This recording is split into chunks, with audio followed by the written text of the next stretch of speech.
আজকে 30th মে 2024 হরিয়ানা থেকে খবর আসলো। আমার শ্বশুর আর শাশুড়ি মানে পেহেলের ঠাকুমা বললো যে আরোগ্য সমাজ মতে পেহেলকে কিন্তু আজকে এই মাসেই মানে 5th মান্থেই হচ্ছে ওকে অন্নপ্রাশন দিতে হবে। তো সেই মতোই বৈদিক অন্নপ্রাশনের জন্য আজকে সকাল সকাল রেডি হয়ে গেলাম। এই যে পেহেল ঘুম থেকে উঠে গেছে, কিন্তু ও তো বেডটা ছাড়তেই চাইছে না, বেডের মধ্যেই খেলু করছে। এদিকে তো সকাল হয়ে গেছে, বেড থেকেই আর উঠবে না, ওর একদমই ইচ্ছা নেই ওঠার, মানে শুয়েই আছে।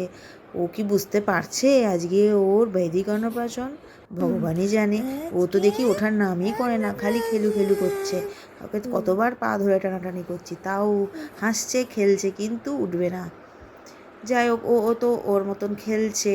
কিন্তু এদিকে কিন্তু ওর বাবা কিন্তু বেরিয়ে গেছে ফল, 5 রকমের ফল, ফুল, যা যা দরকার, মিষ্টি পুজোতে মানে যজ্ঞতে যা যা দেওয়ার দরকার সেগুলো আনতে চলে গেছে। আর এইদিকে আনাও হয়ে গেছে। এদিকে যা যা এসেছে সব দেখে নিচ্ছি ঠিকঠাক আছে কি না। জুঁই ফুলের মালা সবচেয়ে বেশি ডিমান্ড ছিল, এবং আমার এটাই বলার ছিল যে জুঁই ফুলের মালা অবশ্যই আনবে।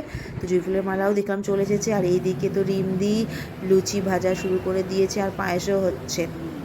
আবার আর এই যে দুধ খেয়ে আবার পেহেল ঘুমিয়ে পড়লো। সেই সুযোগে আমাদের এই যে সামনে ব্যালকনিতে যেখানে যজ্ঞ হবে সে জায়গাটা পরিষ্কার করাও হয়ে গেল। আর আমি হচ্ছে ঠাকুরের বাসন, এই বাসনগুলো মিস হয়ে গেছিলো, কালকের রাতে করতে পারিনি, বসে বসে এগুলো বাসনগুলো মাজছি।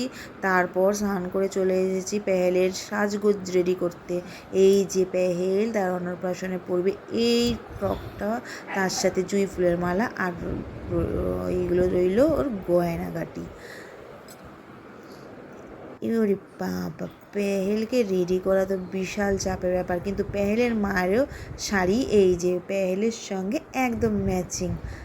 পেহেল আর মা দুজনেই পরবে এই ম্যাচিং ড্রেস। যা, পেহেলের স্নানও হয়ে গেছে, পাপা স্নান করিয়ে দিয়েছে, আর পেহেলকে তার মা পরিয়ে দিয়েছে ড্রেসটা।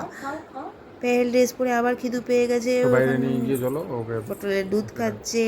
মা পাপাও রেডি, এইদিকে দিদিনও রেডি, সবাই রেডি।